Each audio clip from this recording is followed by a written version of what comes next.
తెలుగు రాష్ట్రాలలో నయా political trend కనిపిస్తోంది. మాజీ ముఖ్యమంత్రి కేసీఆర్ పై విమర్శలాపి సలహాలు సూచనలు ఇవ్వాలని కోరుతున్నారు సీఎం రేవంత్ రెడ్డి. అటు చూస్తే ఏపీలో పవన్ ను వైసీపీ నేతలు ఆకాశానికి ఎత్తేస్తున్నారు.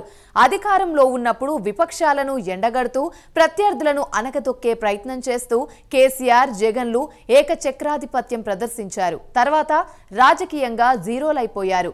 ఆ అనుభవాలతోనే ఇప్పుడు పార్టీలో వ్యూహాలు మారుతున్నాయి.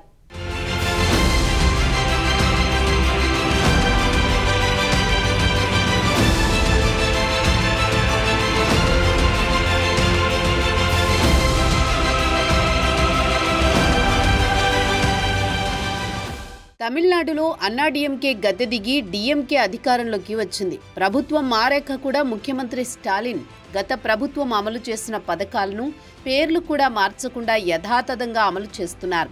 తమిళనాడులో జయలలిత పేరుతో ఏర్పాటైన అమ్మా క్యాంటీన్లు కొనసాగిస్తున్నారు. అదేవిధంగా జయలలిత బొమ్మలు ఉన్న స్కూలు బ్యాగులు పంపిణీ చేస్తున్నారు.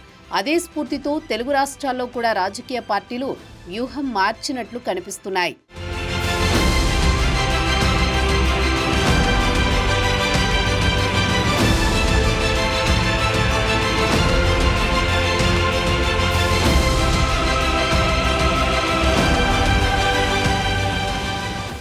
వైసీపీ నేతలు విజయసాయిరెడ్డి వంటి వారు కూటమి నేతల్లో అసలైన నాయకుడు పవన్ కళ్యాణ్ అని ప్రశంసిస్తున్నారు. వైసీపీ అధికారంలో ఉన్నప్పుడు ఆ పార్టీకి అందరికంటే ఎక్కువగా టార్గెట్ అయింది జనసేనాని. పవన్ కళ్యాణ్ను దత్తపుత్రుడు, పెళ్లాలు, పెళ్లిళ్లు అని తెగతిట్టిపోశారు. ఆఖరికి జగన్ సైతం పవన్ వ్యక్తిగత జీవితంపై విమర్శలు గుప్పించారు. అలాంటిప్పుడు డిప్యూటీ సీఎంని వైసీపీ నేతలు విమర్శించడం కాదు కదా, ఏకంగా ఆకాశానికి ఎత్తేస్తున్నారు.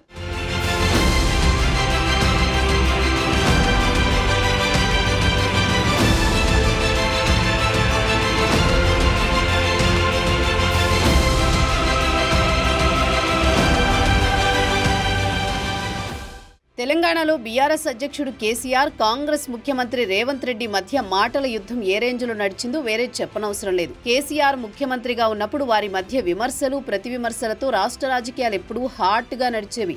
ఎన్నికల్లో ఓటమి తర్వాత కేసీఆర్ సైలెంట్ అయిపోయారు. ఆయన పాత్రని కేటీఆర్, హరీష్ రావులు పోషిస్తున్నారు.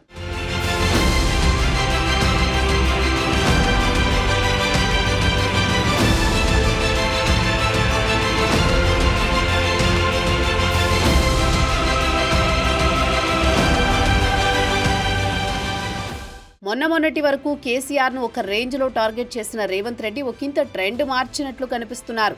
ఇప్పుడు సలహాలు ఇవ్వండి, సూచనలు చేయండి అడుగుతున్నారు.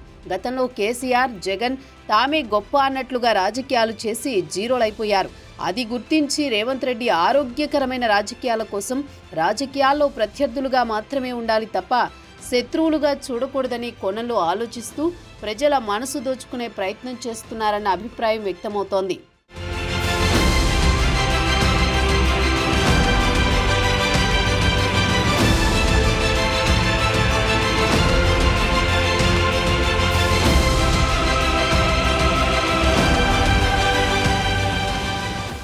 ఏపీలో కూడా పవన్ కళ్యాణ్ విషయంలో చాలా ఎక్కువ చేశామని వైసీపీ ఫీల్ అవుతోందట. దాన్ని ఇంకా సాగదీస్తే ఓ వర్గం కంప్లీట్గా దూరమవుతుందని భయం వైసీపీ పెద్దలకు పట్టుకున్నట్టు కనిపిస్తోందంటున్నారు. అందుకే ఏపీ డిప్యూటీ సీఎం విషయంలో విమర్శలు వద్దని స్వయంగా వైసీపీ అధ్యక్షుడు జగనే పార్టీ వర్గాలను ఆదేశించారట. అసెంబ్లీ ఎన్నికల్లో వైసీపీ ఓటమి చెందడానికి ముఖ్య కారణం పవన్ కళ్యాణ్ మాత్రమేనని భావిస్తోందట వైసీపీ. పవన్ను అనవసరంగా కెలికి నష్టపోయామనే భావనలో ఉన్నారంటున్నారు. అందుకే కూటమి ప్రభుత్వం ఏర్పడినప్పటి నుంచి వైసీపీ నేతలు పవన్పై తమ విమర్శల దాడి మానేశారట. తాజాగా విజయసాయిరెడ్డి వంటి నేతలు పవన్పై ప్రశంసలు కురిపిస్తుండడం రాజకీయ లబ్ధి కోసమే అంటున్నారు. పవన్ని పొగిడితే ఆయన సామాజిక వర్గంలో తమపై కొంతైనా సానుకూలత పెరుగుతుందని వైసీపీ నేతలు ఆశపడుతున్నట్లు కనిపిస్తున్నారు.